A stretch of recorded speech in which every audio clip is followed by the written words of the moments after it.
Olá, galera. Sejam bem-vindos à terceira aula virtual da MF Professora Eda Mantuanelli. O tema da aula de hoje é multiplicação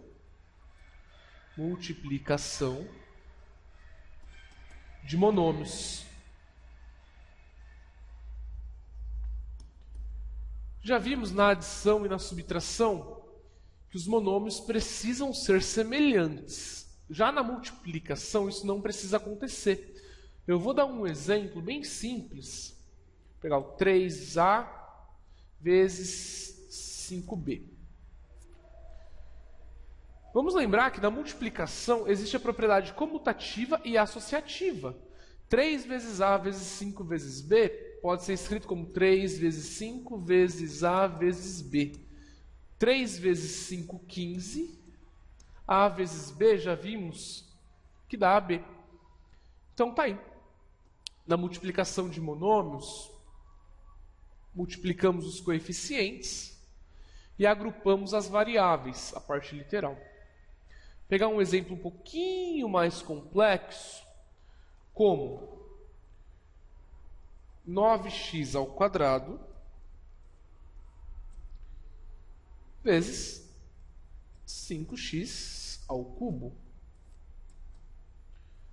Aplicando a mesma propriedade da associativa, da comutativa, podemos reescrever essa multiplicação da seguinte maneira: 9 vezes 5 vezes x ao quadrado vezes x ao cubo. Apliquei as propriedades, ok?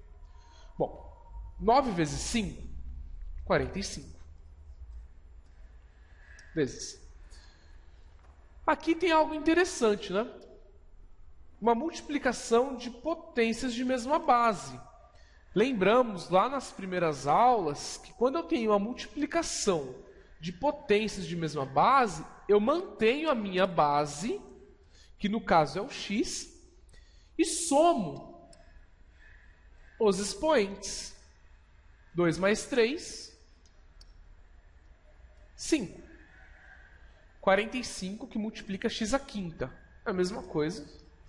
45x à quinta. Não há necessidade de colocar o pontinho separando o coeficiente da parte literal. Mais um exemplo. Deixa eu mudar de página. Ok. Vamos pegar mais um exemplo da multiplicação de monômios. Temos lá menos a ao quadrado, que multiplica 2AB. Todos sabem que aqui não tem nada, mas tem coeficiente 1 lá, porque é 1 ao quadrado, menos 1 ao quadrado. Ok? Já vimos no exemplo anterior que basta multiplicar os coeficientes, né?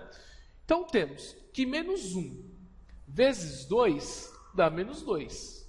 2 vezes 1, 2. Aqui tem um sinalzinho de mais que não aparece. Regrinha de sinais da multiplicação. Menos com mais, menos. Falta trabalhar a parte literal, trabalhar com as variáveis. Eu também tenho uma multiplicação de potências de mesma base, que é o A. Sabemos que na multiplicação de potências de mesma base, mantém a base, A. O que eu faço com os expoentes? Somo. Aqui tem o expoente 1. Né? 2 mais 1, 3. E o B? O B eu copio. Por que eu copio? O expoente aqui é 1. Aqui também vai ficar 1. Se você pensar bem, também tem um B aqui. É que é o B elevado a 0. Porque eu sei que todo número elevado a 0 é 1. É que ele não aparece. E se você somar 0 mais 1, 1. Por isso que simplesmente eu copio. Então, toda essa multiplicação de monômios resulta em menos 2A ao cubo, B. Não precisa falar B elevado a 1. B. Um último exemplo para fechar. Pegar um exemplo com fração. Então, 3 quartos vezes x elevado à quarta, que multiplica meio x ao cubo. mesma coisa, mesmo processo. Não importa que o coeficiente é fracionário. Multiplicação de frações. Lembramos que eu multiplico o numerador pelo numerador, denominador pelo denominador. Ok? Então vai ficar assim. 3 vezes 1, 3. 4 vezes 2, 8. Multiplicação de potências de mesma base, x. Mantenho x. Somos expoentes. 4 mais 3, 7. Então, 3 quartos x a quarta, que multiplica meio x ao cubo, é 3 oitavos de x elevado à sétima potência. Simples, né? É isso aí. Aguardem a próxima aula. Divisão de monômios. Ok? Um abraço.